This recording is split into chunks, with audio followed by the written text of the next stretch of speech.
আসলে ভাই সত্যি কথা বলতে, যে নাকি ম্যাচের ভবিষ্যৎবাণী বলে দিতে পারবো তার সাথে অ্যাস্ট্রোলজারের সাথে কোনো তুলনা হয় না। তো আমরা ব্রাজিল ফ্যানেরা আশা করি আমরা সবসময় জিতবো। আশায় বাদে বাসা, আমাদের মনে আশা আছে আমরা জিতবো।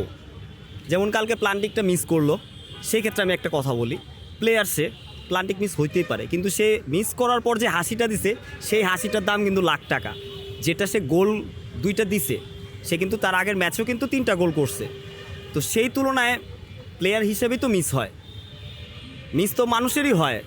এক্সামিশন আশা তো রাখা যায়, এখন বাকিটা আছে প্লেয়ারের উপর ডিপেন্ড করা যে তারা ভালো খেলবে কিনা। কারণ 2টা ম্যাচে দেখা গেল যে তারা খুব বাজে খেলছে, আমার কাছে খুব বাজে খেলছে। কারণ ব্রাজিলের খেলা এরকম না, ব্রাজিল হচ্ছে ছন্দময়ী খেলা খেলে।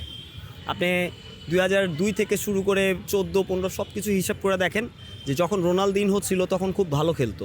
মেসি একটা সময় যখন বার্সাতে প্রথম যোগ হয় তখন রোনালদিনহো কিন্তু তাকে স্কিল শিখাইছে, তাকে অনেক কিছু শিখাইছে।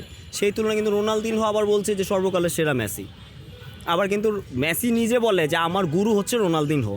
তো মানে তারা 2টা একই পর্যায়ে আছে, তাদের কেউ পৃথক না। ব্রাজিল আর্জেন্টিনা আমরা এখানে যতটাই ঝগড়া করি, দেখা গেছে একটা জায়গায় যে ব্রাজিল এই পাশে আর্জেন্টিনা এই পাশে, পাশাপাশি তাদের মধ্যে ঝগড়া হয় না, ঝগড়া হয় আমাদের বাঙালিদের মধ্যেই, যে আমরা ঝগড়া করতে পারি। সেটা আমরা দেখাই সবাইকে, যে ওই 5টা কাপ, ওই 3টা কাপ, ওই সিবিএফ, ওই আফা, এরকম নিয়ে অনেক কিছু দেখাই আমরা।